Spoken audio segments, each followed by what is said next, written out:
All right, ready or not, we are live. Welcome to the CBG Radio Podcast, brought to you by Consistency Breeds Growth. We've got Justin, the WOD nutritionist, bringing us the knowledge of how to crush our PRs and our daily WODs. And then we've got the lovely Gab with a new mic and new lighting, looking amazing, sounding amazing. Finally a fish. Yeah, stepping up her game so we don't have to you have to hold that mic up all the time. Yeah. I like it. Good job. Good job. How we doing, guys? Doing good. Yeah. All right. We ready for today's show? Let's do it. We are. All right. So we've got let's give a little bit of a rundown of what we got going on here. We're going to talk to Cory. He was with Coach Anna. And is it Anna or Anna? I'll make sure I get that right. Anna. Okay. Yeah. All right. So he's with Coach Anna, and he's got a pretty cool story of it sounds like he killed it. So we're going to dive into that. And then we're going to talk about the Barbell Spin put out a basically the records of what Lazar's cause of death was. Everybody's doing high rocks now. And I have a little bit of, I feel like maybe a hot take on that, on what the deal is with that. So, and then we're going to end with talking about common things that are just like wrecking people's progress and really just like diet sabotage. So that is our lineup today. Going to be a good show. So before anything else, let's get Cory in here. Shuffle these things around. And where's Cory at? There he is. I had to click the right box. What's up, Cory? Hey, good morning, guys. Welcome, man. Good morning. Thank you for having me. I'm pumped to be here. Yeah, no, we appreciate you giving us your time. And yeah, so we talked a little bit before we got started on the show, and you are from Tennessee. Yeah, right outside of Nashville. Right outside of Nashville. Now, Nashville, are you like a country music fan? Because that's like the country music capital, right? It is country music capital. I guess it skipped a generation with me. I didn't really pick up on that too much. Yeah. All right. And then another cool fact, Justin, I don't think you were here for this, but Cory's wife actually graduated high school like 15 minutes away from where I live. Oh, so, nice. Yeah, he noticed that I was from Lebanon, Ohio. And he knows, Gab, he knows all about Skyline and Skyline chili. Now, what was your I don't think you gave us like what your rating was, because you tried it before, right? Your wife made you eat it. Yeah, I mean it's a 5. Oh man. Out of 10? Out of 10. Okay, good. Yeah. All Justin, are you familiar with what this massacre is that they're discussing? No, I don't know what this is. What is it? It's chili and spaghetti, and sometimes they add peanut butter, and I just like absolutely No. not. You're conflating things. You're conflating things. Hold on. All right, let me bring this up here. So in the Cincinnati area, Justin, it's a restaurant. It's called Cincinnati. It's like Cincinnati style chili is what they call it. And let me bring it up this real quick. So it's now this is. Yeah, so you've got like cheese conies, right? Like hot dogs and cheese conies. And then you've got this right here, chili spaghetti. It's got cheese on it. Mm-hmm. It's amazing. So anybody from the Cincinnati area knows what this is, eats it all the time. It's very popular. It doesn't fit very well in blueprints. So it's definitely a recovery meal. But I told Gab about it, and she's like, this makes me want to barf. And I'm like, what? Come on. What you gotta... It's not for me.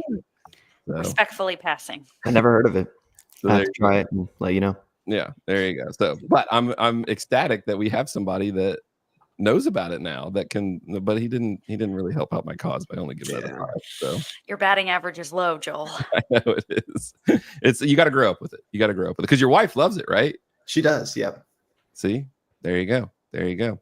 So, all right, Cory. So, you got involved. How did you find CBG? Like, how did you see it?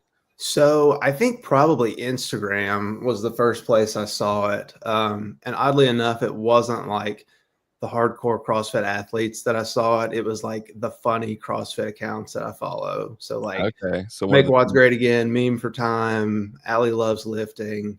And then as soon as I mentioned like being interested in it. Like that spy technology and iPhone was like, we're just going to show it to you every time you open up Instagram from now on. And so I started seeing like DB and Chandler and Jesse Smith, and I was like, okay, that's pretty legit then. All right, awesome. So what was it? What was the thing that interested you about it? I guess like from the, you saw it first on the meme accounts, but what was it about it that was like, oh, let me check this out a little bit more? Well, everybody was in just stupid good shape that talked about it. So that's like, you can't have a better advertisement than that. But then when I saw like the no counting macros thing, and I had done that for probably a year or more before, and it's miserable and I would get so tired of it. So like, it didn't really look like there was a downside to it. Yeah, that was me too. That was the main thing was it was getting put in front of my eyes a lot, but definitely that like, wait a minute, not tracking macros, like that seems crazy. Like, no, you have to track. Yeah, you macros, have to. right? You can't not track macros. All right. So then, so you got kind of hooked in that way, and then you went through, obviously you went through the process of signing up and all that stuff, and made the decision to move forward with it. Mm-hmm. So then, tell me about Coach Anna.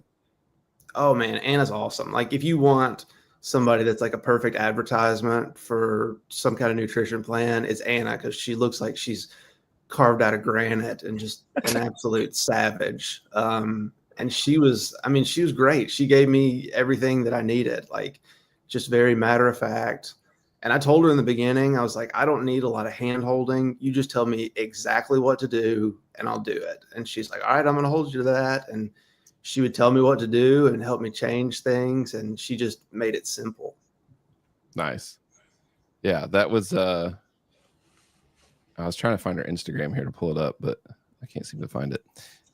Yeah, no, that's great, right? I mean, that's basically what I told you too, Gab, was like, hey, don't hold my hand, and she didn't. She clapped back at me at times when I needed it. So was Coach Anna like that? Like if you started to get like a little whiny or, like, I don't know if you ever got that way, but I was afraid to get whiny with her because I think you never got that could far. easily take me in a fight. So you could used to be afraid to be a little whiny. Yeah. Hey, come on now. I just caught a string there. That's good stuff. That's good stuff. Because I think that's important for the coaching part, right? Is if they can instill just a little bit of fear in you, like maybe that's not a bad thing, right? No doubt. Fear's the best motivator. You don't want to let them down, right? Fear is the best motivator. Yeah. All right. So what was so after you go through the process with Coach Anna and you get kind of like your original blueprint, what were your initial thoughts? It almost seemed too good to be true because it wasn't complicated, because everything that I was used to before was like super detailed, following macros, logging them in.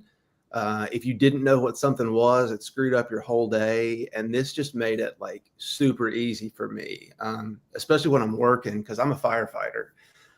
So when we're eating at the fire halls, and I don't know what the macros are and the things sometimes, but I know how to like get my perfect meal based on my blueprint. So that was kind of a game changer for me. Perfect. All right, Cory, I have to know. Yes. How many times a day do you slide down the pole? So oddly enough, the poles are outlawed in Nashville. There is only one station with a pole, and you are not allowed to get on it. Really? Yeah. Why? What's the logic? Firefighters are children. So, I mean, we're going to go down it upside down or shoot bottle rockets up it or something like that. Okay. All right. That's amazing. That makes perfect sense too. Well, there goes my dream of being a firefighter. Have you ever watched Chicago Fire? Mm-mm. No. Well, people always ask me, they're like, is that realistic? And I'm like, it's exactly what it's like, except nobody's in shape, nobody's good looking, and we never fight fires. Oh my goodness. I had a friend, is it a lot of ambulance calls? Yeah, about 99%. I was going to say, I have a friend that was like most of their stuff was, especially during a time of like, it was like overdose, like calls all the time. Yeah. And that was like basically what he did. It's overdoses and naked old people. Mm-hmm. That's an interesting combination. Yeah. Okay. All right. Damn. All right. Well, I'm sorry about the poll situation. I hope someday that they alleviate that for you. Yeah, no kidding. They need something to do. That's probably part of it too, is because you get bored, probably, right? Like just hanging out, and so you're like, "Hey, I bet I could do this on the poll," and they're like, "Yeah, I bet you couldn't." Oh man, that's hilarious. I never would have thought that would have been outlawed. So then, what was like? So you kind of get into the blueprint, right? And you're making your way through it. What were were there any initial challenges during like kind of like the learning process? Not really. I mean, I kind of went into it expecting to be like overwhelmed and for it to be hard, but it was all laid out so simply. And Anna had it to where, like, if I'm working out in the morning, I follow this plan. If I'm working out in the afternoon, I follow this plan. If it's a day that I don't get to work out, I have kind of my recovery plan I follow. So I felt like there were contingencies for everything, and it just kept it from getting complicated and overwhelming. Yeah, nice. What was your initial goals going into it that you talked with Coach Anna about? Probably the biggest goal was some weight loss. I went through the Fire Academy back in 2020, kind of the height of COVID. So went from working out every day to not lifting anymore and just doing a bunch of cardio. I lost a bunch of weight. And then after I got out, I got into CrossFit. I wanted to put size back on, and I put size and strength back on, but then I added a little extra stuff too. And so I decided I wanted to lose that and kind of lean out a little bit. Nice. And so then, then was yours tailored to, like, did you have a cut period in there? Yes. Okay. And so then during that cut period, how did you feel about your energy levels and, your strength and stuff? I was surprised at how good I felt during the cut period. Because every cut I had done before this with other plans, I always felt tired. There were always like compromises in strength gains. And not only did I not feel tired, but I was adding strength on and hitting new PRs while I'm cutting. Yeah, that's awesome. Yeah, I saw this. Let me bring this up. Speaking of PRs, dude, 450 on the deadlift. Hell yeah. So that was it says 4 weeks ago. Yeah. Nice. And then what kind of dog you got there? That's an Australian Shepherd and snapping turtle mix. What? Snapping turtle mix? What does that mean? It means he bites. Oh, he's a discount dog. He's got a little Australian Shepherd in him, and then there's some hyena and snapping turtle, and he's my lifting partner. Nice. So what other PRs did you get? Did you have any other PRs besides the deadlift? No, deadlift. So I've been battling some injuries, so some of the other stuff I didn't PR, but deadlift, I think I added about 15 or 20 pounds to that during my time doing the CBG stuff. Yeah. And then it says that you dropped almost 20 pounds at the same time as meeting the strength. Yeah. I've gone from 230 down to about 210. Wow. That's awesome. That's so good. So you basically took the weight off and put it on the bar. Yeah. There you go. Exactly what happened. There you go. Yeah, and I think that's awesome too, because I think that here, I just saw this link here. Let me give your coach a shout out here. Oh, Anna. Yeah, she is slitted for sure. She's a badass. Yeah. Yeah. Swinging. Yeah. So, but I think it's just cool that, because I think in the industry, and Justin, you can chime in on this part of it too, maybe, is that there is that, like, everyone thinks that, right? Like when you cut, you're going to, like, it's just inevitable that you're going to give up strength. But here we have someone that, 20 pounds is a significant amount of weight to cut and get strong at the same time. I mean, what's kind of your take on that? Yeah, I mean, the primary metabolic tissue that helps with strength adaptation and just getting stronger is muscle, right? Fat, just the neural connections between, like, in synapses, your brain down to fat tissue is just not as strong, right? I mean, if you had more fat on you, you can definitely lift more. And so recruiting more of those muscle fibers, right, via the CNS through the right strength training and keeping the muscle is going to make the biggest benefit. So when it comes to Cory, what likely happened was he lost the body fat that we talked about, right? Mostly, right? Maybe a little bit of muscle, probably not much at all, if any. And then he was fueling himself better. So obviously he's able to put more intention and focus behind his workouts and utilize the muscle that he does have a little better. And of course, that resulted in the deadlift PR. The deadlift and the squat PR are the big ones, right? Because then all the other lifts have the potential to go up. Because you have to deadlift when you snatch. You have to deadlift when you power clean. Yeah. Right? You have to squat. You have to squat when you squat clean.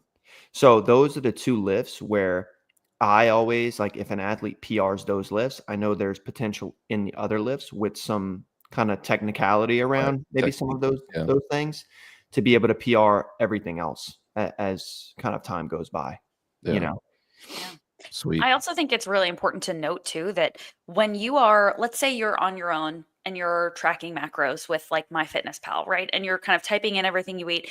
If you're putting yourself on a cut, you're not necessarily aware of where those cut calories are coming from. So you may be under eating in protein and overeating in fat. And so you will see a reduction in your weight, but not necessarily an increase in your performance. You may see like fatigue, you may have decreased strength. So when you're working with a coach who's managing where all of those cuts are coming from and making sure you're getting what you need and you're lowering the things that you don't necessarily need, then you're more likely to see that strength go up. You're not going to see that exhaustion. You're not going to have the loss of muscle because you're really meticulous about where those calories are coming from, you know? Mm-hmm. Yeah. Right. Yeah. For us, like, we're specifically working with people that do 4 to 5 watts per week, right? Like, we know exactly what the metabolic rate is for those people. We have specific calculations that we utilize to help make sure people stay fueled while they're losing the weight that you want. A lot of other coaches, whether they're in the CrossFit space or not, they obviously want you to be successful. And so they may cut your calories lower than what is absolutely necessary so that they can make sure that you're actually seeing the results that you signed up for, right? For us, it's about finding kind of the balance between and just making sure that that fits so that the strength is not lost, the energy levels are not lost, and it's just something a bit more sustainable, you know? Yeah. Yeah. Nice. Cory, what was there anything that changed with just like your overall relationship with food? Like, have you ever had a past of, I mean, obviously the tracking the macros and stuff was something, but did you ever have any issues with food before? Yeah, I think I did. So when I was 5 years old, I was diagnosed with type 1 diabetes. Oh, wow. And kind of my whole life had been told like carbs are bad, carbs are the enemy. And so most of my life I had been like super low carb. And I think that's part of why I felt like tired all the time and had trouble making progress with strength programs. And then this was kind of like, I guess I got a little more better understanding of how important carbs are, and it's not the enemy. It's like the essential. I've got to have it every day. And so this kind of helped rearrange that whole thought process I had from before. Wow. Yeah, you're kind of blowing my mind a little bit now with that revelation. So how did you and Anna like navigate that? She just kind of told me to let her know, like, if I had problems with anything. And again, it was just like, she told me what to do and I followed it. And it was kind of cool to see, like, eating in a whole different way from before, but I could follow from my continuous glucose monitor, like my blood sugar levels. And I see going from having spikes and dips to pretty much having an even flow the whole time. Wow. And eating carbs at the same time. And eating carbs. Yeah. Wow. That's amazing. Dude, that's crazy. I don't even, you're throwing me off here because I was not expecting that at all. So that's so cool. So then take us through. So maybe somebody's listening to this that might be type 1 and might have those same reservations. Now, I mean, obviously, I guess technically we'd have to say that you're an anecdotal example, right? Like, this isn't medical advice. But what was your experience then in how you manage your type 1 situation adding carbs back in? Like, can you walk us through that? Yeah, I mean, I'm trying to think how to put this best. Like, it just made everything as far as diabetes management easier. Like, of course, you're not going to want to like just slam carbs, and the kind of carbs that I'm eating, that plays a huge difference too. The complex carbs of eating like rice and sweet potatoes and things like that. So, I'd say not all carbs are created equal, but if you're eating the right ones the right way, like it can absolutely benefit you. Nice. So was like rice your main, some type of rice? Was that kind of like your main one that you would eat around the workout time? Yeah. Nice. Dude, that's awesome. That's so, that is like so cool to hear that. And I'm sure that there's probably, anybody, somebody's going to listen to this. I'm just like wondering what the comments, like if we get any comments after this, if someone listens to this about that. And yeah, so that's really cool, Cory. Congratulations on that. Because just the fact, because I don't know anything really about, your day to day with dealing with type 1, but I imagine it's probably, there's probably a lot of management to it. Yeah. And for this to have helped you be able to manage it easier, like Justin, like, are you like, I just feel like this is so cool. Like I don't know, like, congratulations, Coach Anna and Cory. Like this is cool. So what about your fire buddies? Have they noticed something, and like are you preaching CBG at the firehouse? Yeah, I'm trying preaching CBG, and they notice when they start pulling out the ice cream and I don't eat it. They're like, "Oh, that's right, you're on the program." So yeah, I catch a little flack for that, but I think even they've noticed I've made some big differences. Nice. Well, you got to take advantage of that referral program. Yeah, it's recruited, right? Be like, hey, I got the coach for you, Coach Anna.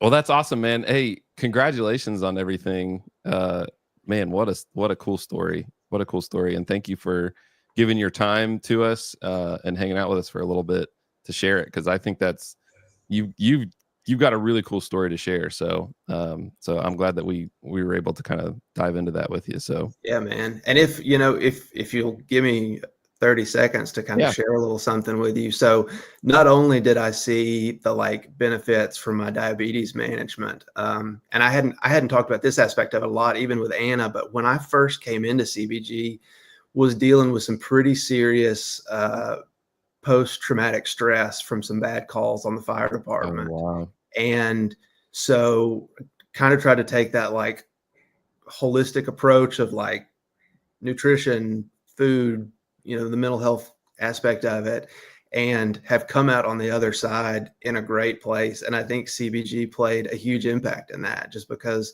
the nutrition towards overall health has been amazing. That's awesome, dude. That's great. Yeah. Yeah. I didn't know that. That's awesome, man. Yeah. Thank you for sharing that, dude. That's congratulations on all of it, man. That's amazing. Really cool. And I know that it's good for, Justin to hear stories like that. And, Gab's a coach too. So yeah, anybody listening to this, man, Cory did awesome. So that's really cool, dude. So congratulations. Thanks again for giving us your time. And yeah, just wish you the best and more PRs in the future. Keep it going, man. Keep it going. Thanks so much for having me. So nice to meet you, Cory. You too. All right, man. Hey, tell your wife I said hi, and go Warriors. So. All right. Go Panthers. Yeah. All right, dude. Wow. Man, what? That was awesome, man. Yeah, What a story. He crushed it. When I was talking to him with Anna, we did our call at the end. He was telling me everything that he accomplished. I'm like, man, we got to have him on the pod, dude. He just he smashed it, and I hope he continues to crush it and keeps it going sustainably, as that's the ultimate goal. So yeah, absolutely. Yeah. And just the type 1 revelation too, and yep. I mean, I think there's so many people out there that would just blow their mind, like, wait a minute, you're eating carbs and you're type 1. Like, how does that even possible? Yeah. And then for it to have like improved his situation, man, that is so cool. Like, I'm just his mental health, his physical health, his weight loss, his overall health, like everything, just in 16 weeks, just shot up. What a great story. Yeah. All right. Well, let's keep chugging along here, I guess. So we've got, and we had this kind of on to talk about last week, and then we didn't want to talk about it without you, Justin, because I wanted to bring it in because let's see here. You kind of got into the comments a little bit on the spins. Oh yeah. Both. Yeah. So, all right. So the news is that Lazar Dukic, his cause of death was ruled as a drowning. And Justin, your kind of take on is that it was an important update because of the speculation that maybe there was a cardiac event that caused him to be able to not swim anymore, right? Mm-hmm. So you kind of went back and forth in the comments. So you want to kind of expound on that, I guess? Yeah. So I think a lot of people don't understand why that cause of death is so important. It means that he went underwater, was struggling, and swallowed water. Yeah. That's what it means. So instant cardiac arrest, right, is not possible. Because one, I knew this before, but obviously he was struggling above the water. So a sudden cardiac arrest was not really possible anyways, right? Eventually when you die, you go into cardiac arrest. Cardiac arrest means your heart stops. That's Right. it, right? So there was no sudden cardiac arrest. Like he struggled not only at the top of the water, but as he was going down, swallowing water, right? That's what drowning means. They found water, moisture in his lungs. Right. Like when we breathe in now, right, there's not a lot of water in the air, right? It gets filtered out. If you're underwater and you breathe, there's nothing but water. So it has to go in and fill your lungs because you're trying to breathe. Right.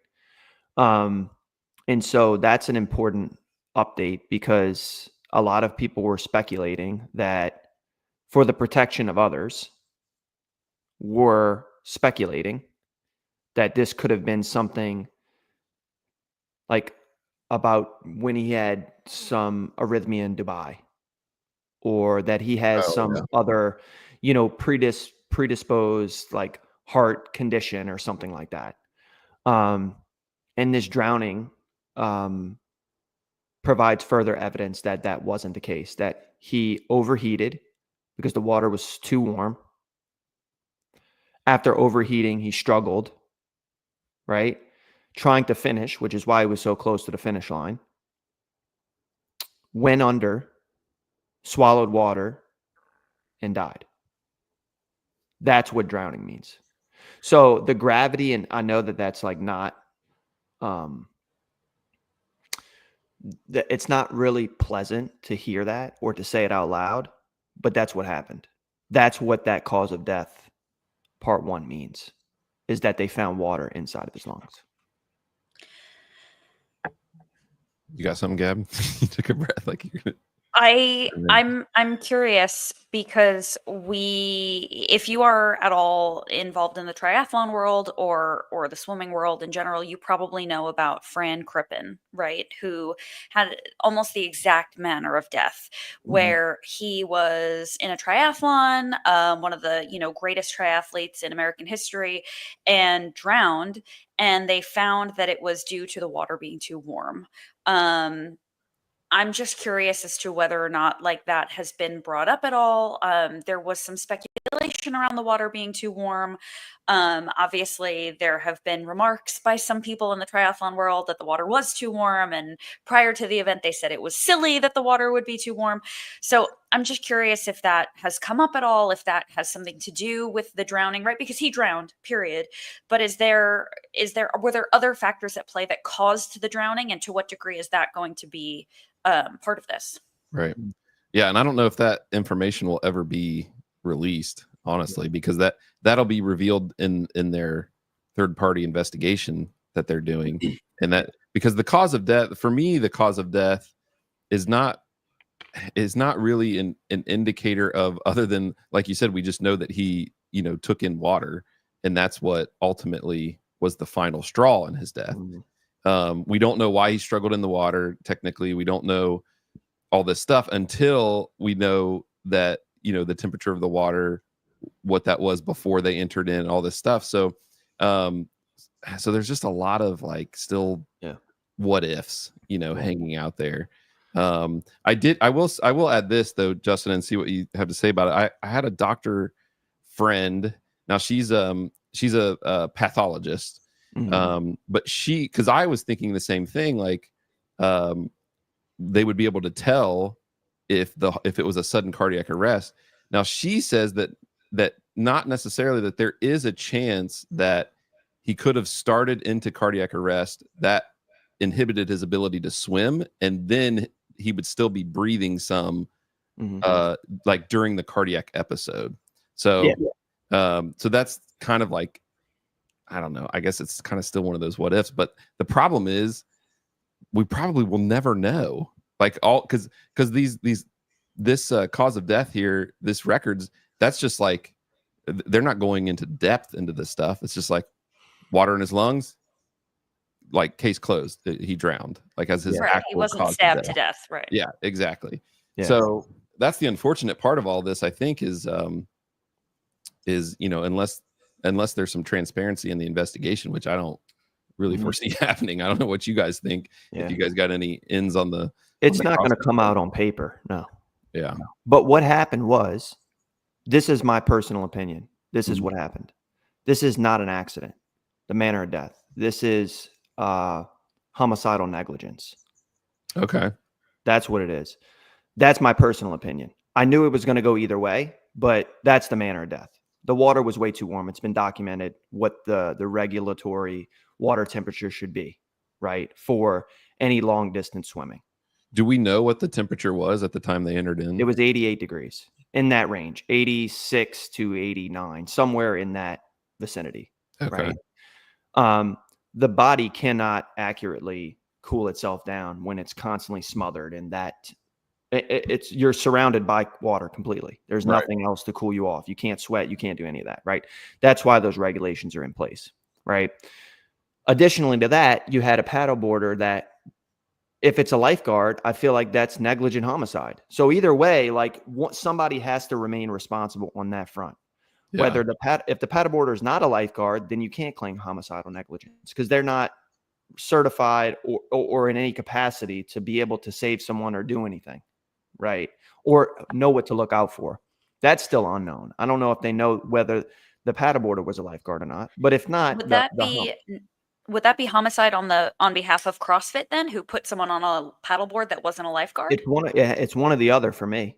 Yeah. Right. Like it's one or the other for me. Somebody's gonna have to be responsible, and so the likelihood is there's a responsibility on both. Somebody's gonna take it. Somebody's gonna sue to put the responsibility on somebody else or something like that. Right. So like CrossFit's gonna sue the people they hired because they were supposed to be experts, or it's going to go back on CrossFit because they didn't hire somebody that was actually certified to be able to save and know what to look up for and do all those things, right? But it remains true. And the reason a lot of people, I think, are not understanding what happened to some of the other athletes, a few of the other athletes also experienced hypothermia during the event. So Jeffrey Adler swimming backwards, hypothermia. James Sprague telling me it's the hardest event he's ever done. He literally had to find a place to stand up on a beach somewhere midway through the swim so he can cool down. Wow. Right. A few other female athletes also expressing that they just felt like they couldn't swim. They had to stop. They had to literally stop swimming. Like stop swimming. Like just sit there because they were looking for somebody that could possibly like potentially save them. Nobody was around. Right. So like, it's not just one issue, right? It was the water was too warm, and clearly whoever was responsible for Dave, as well as the other people of the party of actually, creating the event, didn't really understand negligence, that you can't swim in water that's warm. We're lucky more people didn't die, honestly. That's from the stories that I've seen for everybody. We're lucky more people didn't die. So I think it's homicidal negligence on someone. Yeah. Right. They're putting accident here. Look, like I said, I thought it was going to go either way on paper. Here we go. And then obviously like the cardiac arrest thing, it's eventually a cardiac arrest did occur. His heart stopped. That's all that cardiac arrest means. The drowning part just confirms that it wasn't some like random immediate thing that happened. Right. No, he actually struggled in the water. He went underneath and he drowned. Yeah, because he was still trying to breathe underwater. 100%. That's what drowning means. He was still like trying to do something. So how could it be a sudden cardiac arrest? Heart attack. That it would have said heart attack here. He doesn't have clogged arteries.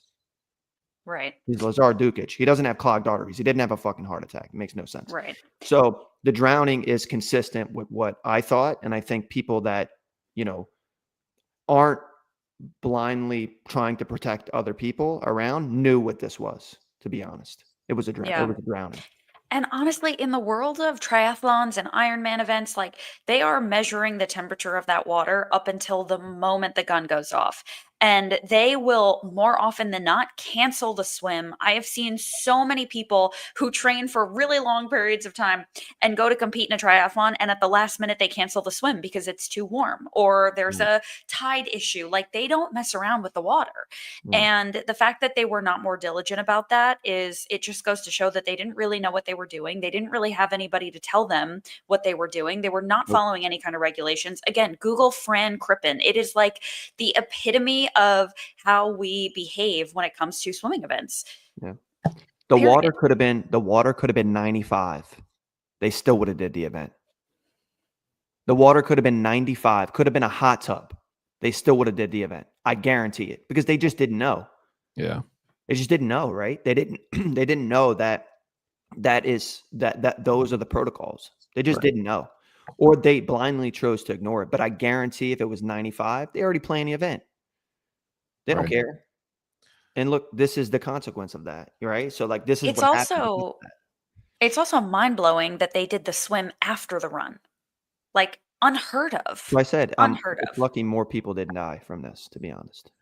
Well, and it might be the swim distance too probably played a factor. It's all of it. Yeah. Where it's like if you're going to run before the swim, maybe you shorten the swim up. But that's all in hindsight, I guess. But because they probably tested it, but didn't test it in really warm water, right? That was probably the difference. Texas. Yeah. So yeah, and the thing with the investigation, I think the investigation will be used when it comes to litigation with Lazar's family. But I think there'll be, I guess, from people that want the transparency, like the PFAA and the people that want the transparency. I think that what their hope is that the Dukic family in that litigation won't settle for because part of like when CrossFit goes to settle with them, probably a lot of it's going to be that what do they call it, like where you don't release the information, like it's like they won't want that investigation to get out. Classified. Yeah, like they'll seal it. That's what I was looking for. They'll want all that record sealed so that nobody can get to it. And it's basically what they did with the NSA or the NSCA or whatever they're called. When they settled with them, part of that settlement was to seal everything, and so now we'll never know like all of the bad stuff that the NSCA actually did. And I think it'll be the same way with CrossFit. I think that'll be the settlement with the Dukic family is they're going to say like this is going to be sealed, and and that'll be that. So hopefully for the people that want transparency, they're going to be hoping that the family won't do that. But that's up to them. Obviously, that's theirs to deal with. So yeah, I'd be good with whatever they decide either way. All right. Let's move on to the next thing. We've got high rocks. Everybody is doing high rocks. Everybody is doing high rocks. Let me bring Justin, I signed us up for mixed doubles. Get ready. I'm not doing that. I'm not doing high rocks. When? How do you even get into one now? I feel like there are only like so many, and like how do you actually get into one? Are they hard? They're gonna do one in New York at the end of the year, and we'll just win. It'll be fine. There you go. She was No worries. Find the right spin story here. That What, had like all it's the hard? names listed. I don't know, dude. I'm washed up. It's a lot of running. Oh my goodness! Like, what is it? Like a 10K or something? 8K. 8K? Yeah, that's a crazy amount It's of like running. 6 miles. Yeah, that's No, Not that's even. crazy. That's doable. It's like 5 something. Yeah. Not for me. Not for me. All right, get this out of the way. All right, so we've got Tia Claire Toomey and James Newberry are pairing up. And this one's specifically to them, but there are there was more that came out. So Paige Powers is doing it 7 months pregnant with her Yeah, it's crazy. partner, which is crazy to think that. I mean, obviously she's pretty fit. So, and then let's see, what was these other names down here? Nick Matthew and Matt Mower have registered for it. And then we've got so this, I didn't know who this was. This is the one I was looking for that had all the names listed out. So this is Lucy McGonigal. She is a teen champion. She's coming up in the teen division. Yeah. I think this might have been her last year in teens, maybe. She finished 3rd this year, but she had 2 championships before that. So we've got Tia, James, Jay Crouch, Maddie Sturt, and then the other ones that we said already. So there's a lot coming out of these, and we had Emma Lawson and Jack Farlow. Previously, there's been other athletes that this is like an increasingly seen trend of these athletes in the off season or whatever doing these High Rocks events. So what are your guys' takes on it? Is High Rocks taking over? I'm going to be honest with you. I think High Rocks is trying to establish these like pro athletes very similarly to the way that, CrossFit has pro athletes. And there are some names like Meg Jacoby and Hunter McIntyre, obviously. And I just think that there's this like growing controversy around who's more fit, right? Like the CrossFit athletes or the High Rocks athletes. And I think probably the CrossFit athletes are just tired of being compared to these people who don't really do anything with like a very high barrier for entry. So they're just going in and taking an afternoon and crushing it. Like that's my thought. Like, I'll show you guys. Yeah. I just think it's really silly to be like, well, I could do 100 wall balls. And like Tia's like, okay, cool. No problem. Yeah, I mean, I think Tia and James are going to absolutely crush this. Yeah, they're going to do good. I mean, I wonder if they'll win it because nobody's won it yet, right? Like Emma, I don't think so. Close to the top, but yeah, no one's actually taken a first place. Yeah, somebody's got to win it. 2 people from the CrossFit space have to go in and actually win it. You have to be a really good runner. I think actually Christian Harris in Chicago this weekend and his partner, I think they came in first in male doubles, but I don't know if they did pro. And he's coming off the heels of the New York City Marathon, so he's obviously in great running shape. And I know they won their division. I just don't know which division it was. Yeah, I mean, I think if anybody's going to win it, it's going to be Tia. I mean, she's insane. We talked about her running last week. Yeah, it's just a matter of whether or not James can keep up with her. Yeah, exactly right. Yeah, that's what really going to be the thing. I don't know how good of a runner he is, but I mean, he's fit for sure. So yeah, 100%. So what's your hot take? My hot take is, and the way that these stories are coming out, I'm wondering if High Rocks is actually paying these athletes to run in their events to try to push them more in the CrossFit space. So that's my hot take, is they might be getting paid. I was wondering the same thing. I could probably find out. Oh, yeah. I actually saw something really interesting, and Joel, it leads to your point. High Rocks, I think High Rocks America is the name of the account, posted a video, like a little reel, of a mixed doubles team. And they were wearing Girls Who Eat shirts, the Danny Spiegel shirts. And the account tagged Danny Spiegel, and Danny commented. Now, I think we all know that Danny Spiegel is probably not rushing to do a High Rocks, considering how much running there is.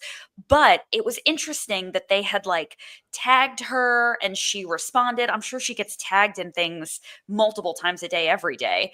And I just thought it was, here we go, Girls Who Eat. See it? I feel like it was so, I don't know, it did give me pause. Like I don't know, you know, like I don't think she's like following High Rocks closely. I think maybe she's seen the shirt. Somebody sent it to her because these athletes get sent a bunch of stuff.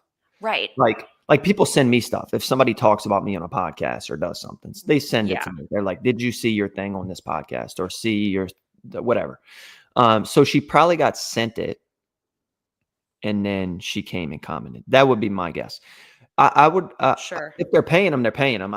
It's a good hot take for sure, Joel. But I think like good for them. Like if they're paying athletes to show up, I just don't know how much they're promoting it besides showing up to the High Rocks. We would have to go to like some of the athletes' Instagram and see how much they're like Announcing out it the fact and that they're doing it, because that would be a part of it. It wouldn't just be like, hey, we're going to pay you $1,000 to do the race. It's like, no, we're going to pay you 1,000 plus you have to promote some sort of. It's kind of like a competition. Like if somebody's doing Wadapalooza or something like that, like especially these new and up and coming comps, they'll have the athletes promote that they're doing the competition and give them free entry and also pay them or whatever. Yeah. You know? Yeah. Yeah. Well, they're definitely High Rocks America is definitely trying to Oh lure yeah. her in, right? Like Yeah. They want everybody. I mean, that's Yeah. just that's business. That's just the way it goes, you know? right. So yeah, it's interesting. We'll see. Yeah. All right, let's finish up with our diet sabotage list. I'm excited for this. Yeah. So, all right. So, Gab, what are you thinking? How you want me to read them off to you guys, and you guys kind of give your takes on what you've heard from what you've worked with and how you handle it, I guess. Yeah, I feel like this is like a little bit of a lightning round where Joel is going to read off some like common issues that people face, and Justin, you and I can kind of talk about how we would coach someone through that, like what the solution is, especially as we kind of start approaching the holiday season and these things become, you know, commonplace. All right, here we go then. So the first one we've got is I have no willpower around junk food and I eat it at night. You want me to go first, Gab? Unless you want me to go first, if you're still thinking. No. So, the famous words of E.C. Sinkowski: if you binge it, don't buy it. Right. So, like if it's at your house, you binge it, don't buy. A lot of people have kids and they have different snacks for their kids. It's a good opportunity to get your kids eating a little better too. That's the first thing, right? I don't love that, but if there are some, I would say a couple of different foods and things packaged wise that you could avoid buying. That's the first next step. If it's not readily available, it makes it a lot easier, right? Yeah. 100%.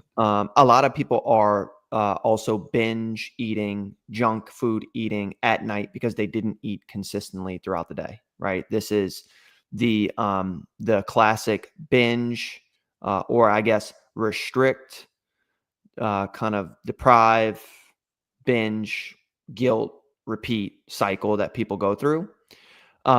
This is the key. You have to, if you binge at the nighttime, okay, especially junk food, the next morning and throughout that day, you have to make sure you're eating consistently enough throughout the day, right? You have to make sure you're eating a good breakfast, not like skip breakfast and a light salad for lunch. That's why you're binging, right?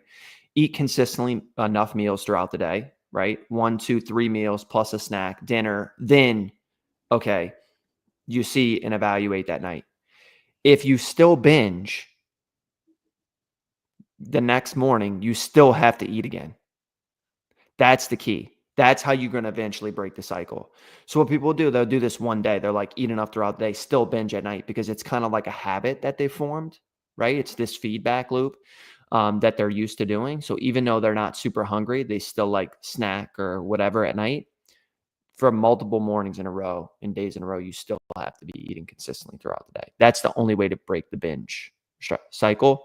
Or a habit replacement where like instead of eating junk food, you like get a seltzer or like something that can replace or go for a walk, like something that's going to replace the action or behavior can also work really well, right? That's what I would say about the junk food at night tips that I would have for somebody that I'm working with.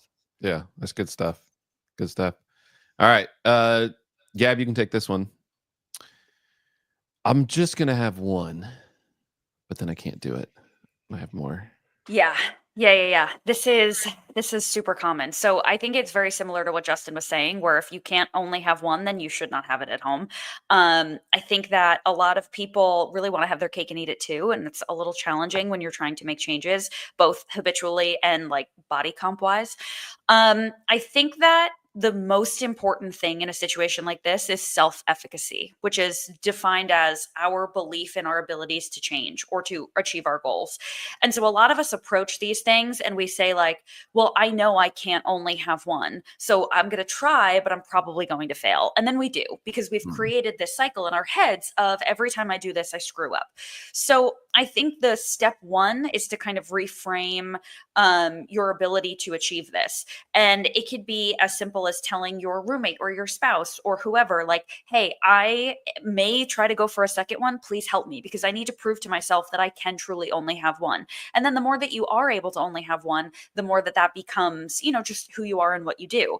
But if your mindset is, I know I'm going to binge on this and have 1,000,000, then it's over before it began. So I think starting small with proving to yourself that you can, seeking support from other people, and then just continuing to repeat until it's ingrained in you is the way to go.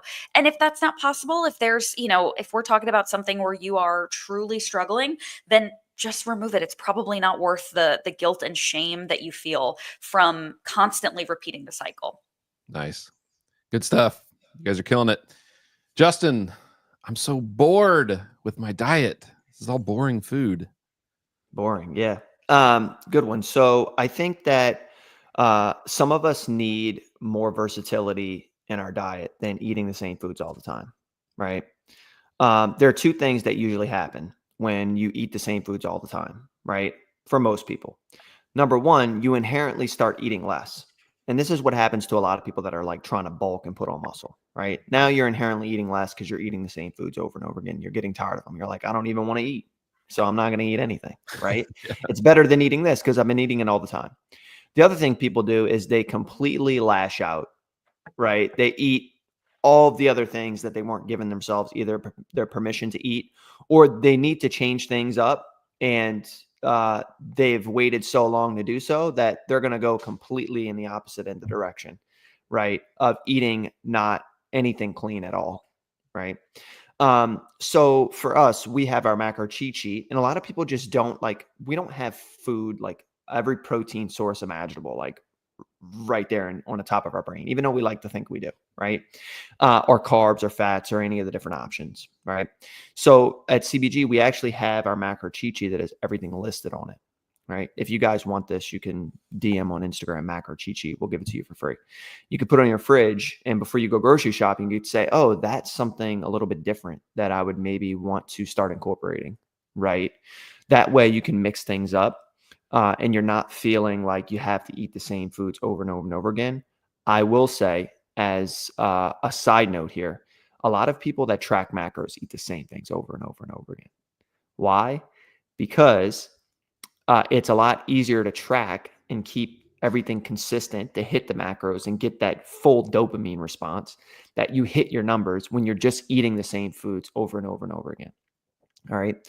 So the whole idea behind If It Fits Your Macros being dietary flexibility and versatility goes actually completely out the window, because you have decided you're only going to eat the same foods because it makes tracking macros easier. So another thought is to quit tracking macros, focus on the portion sizes. That way you can add more versatility without feeling stressed around food. Yeah, I like it. Yeah, that was my key, was just eating the same stuff. Like, it was easier for me because what you said about I would get to where if I didn't feel like making something, then I just wouldn't eat. Instead. So I was. And then you binge later, right? You could binge later doing that. So there are a lot of different complications that come from not eating enough. Yeah. So I actually, if it was the same thing for me all the time, that made it actually easier for me, and that was better. So a little bit on the other side of the coin there. All right. The next one, Gab. I have slow results, or I can't follow the blueprint perfect. So screw it. Not doing it anymore. I like that you brought up screw it and literally nothing else. So here's the thing, right? I think macro sense, we need to make sure that we're measuring progress in just more than one way. So if the only measure of progress we have and the only measure of success we have is the scale, that's going to be a problem because it's not linear. It's never going to be linear. Nobody gets on the scale and weighs the same thing every day. Never mind less and less every week. There are so many factors here between salt intake, food intake, digestion, bloating, hormones. All of those things are going to make the scale volatile. So we can't only be using that. So what else can we do? We can take measurements, right? We can base it on how our clothes are fitting. We can base it on our strength gains in the gym and how we're feeling in our WODs. We can base our success on our sleep, our stress around food. We can, our health metrics, things like that. There are so many ways to measure success. So if you are feeling like you are not seeing results in one area, you've got to ask yourself, am I seeing results in another area? Second, and this is something that I work on every day, but on a personal level, you have to be patient. Things do not happen quickly. And I think the mindset that we get in is this idea of, okay, I've committed, I'm on the plan, it's been a week, and it's not working. And it's going to take much longer. Right. It's going to take much longer than that. And it's going to be compounding consistency over long periods of time. It is not always going to be immediate gratification and instant results. It's going to take a lot of effort, and bodies don't cooperate as much as we would like them to. So you may see incredible results at week 6, and then all of a sudden week 8, we have stalled progress. And so then we need to change it up and do something different. And that's what we as coaches are here for. But I think this idea of it being totally linear is a little bit of a fantasy. And so make sure you're measuring your success in a multitude of different ways, because that's just reality. That's just what's happening. And I think being patient and really allowing yourself to trust the process and continue forward, even if it's not giving you exactly what you want at any given moment, because there's always another day. There's always another opportunity. And so if you throw it out the window and say, screw it, you're never going to get there. Right? Yeah. Mm-hmm. All right. Let's take one more, and you guys can pick which one it is. So I'll read the rest of them off, and then you just take which one. Maybe we'll just do one more. So we've got traveling and the disruptions of traveling and trying to stay on a blueprint.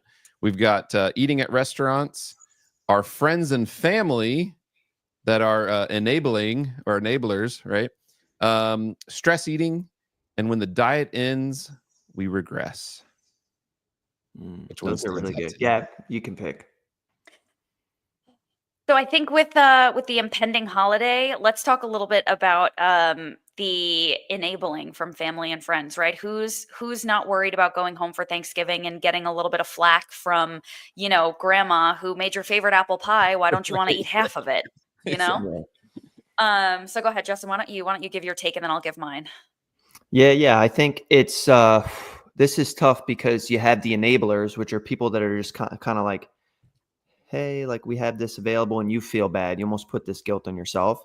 And then there's the people that are actually like peer pressurers, like, come on, man, you're following a diet. Like, what are you talking about? Right. Like, why are you doing that?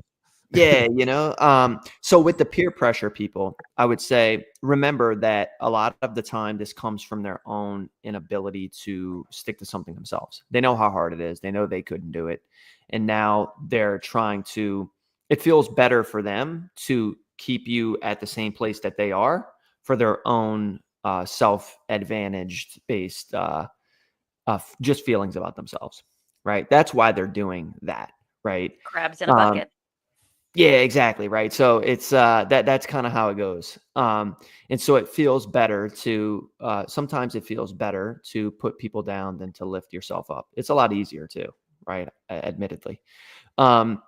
With the enablers, right?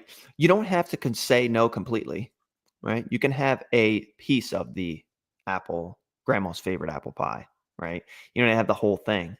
For holidays and like some of the other stuff, since this is kind of relevant, scan the entire area of what's available for food, right? So like, everything gets put out and you're like, all right, we're going to eat, and everything's there. And then you start at the front and then you just put and then you get to and you're like, wait, but I want it. So pick what the favorites, right? Pick the favorites and go to those first, and then circle back around if like you want or want to have something else, right? And that's going to be important for people too, right? Because a lot of us just eat everything that's available in all of the biggest amount of portions possible. And you don't really need to do that if you just scan ahead, like what you actually want to have, you know? So yeah, that's what I would say for the enablers and stuff. You can give yourself permission to have smaller amounts of, grandma's apple pie or whatever. Pumpkin pie for me. Pumpkin pie. There you go. Yeah. Pumpkin pie, apple pie, whatever it is. And then, of course, like with the peer pressures, know that that's kind of coming from a place where it's a lot easier to put you down than lift themselves up because they know how hard it is. They could just be messing with you. Like, don't take it personally. Just stick to what you know is the right thing for your goals. There you go. Yeah. Yeah. Anything to add to that? I would add, I think a lot of times we don't share with our family and friends our goals and what we're doing. And we kind of go and just blindly hope that maybe no one will notice, right? And that we'll be able to just stick to our plan. I think you have to be open and honest with people and just say, hey, I'm following this, or I'm working with a coach, or I'm in the middle of trying to achieve this goal. And people will like generally be more supportive, I think, than you realize. And there's always going to be those people that want to drag you down with them, right? Crabs in a bucket, like we said. But you'd be amazed at how often grandma will be like, I'm so proud of you. That's amazing. Don't worry about the pie. Let's go have some fruit, and you might inspire someone to also, want to work on themselves. And I think you just have to communicate with people and not expect that people are going to judge you. And if they do, who cares, right? But ultimately being open and honest is going to really make it easier for you to achieve your goal and stick to your plan. Nice. Great stuff. So that's the show for today. That was awesome. That was a great show. Good. Starting off strong with Cory and then all the way through and internet with that stuff. I think you guys gave some great tips on there on how to not sabotage your diet. So, but that's all for this week. And next week, we'll talk more probably about Thanksgiving coming up. Talk more details about how to navigate that situation. We've got some other cool ideas in the hopper as well. So keep tuning in. We'll be back next Monday. So for Justin, the WOD nutritionist, for Gab, I'm Joel Jacobs, and this is CBG Radio Podcast. We'll catch you next time. Later. Peace out. Bye.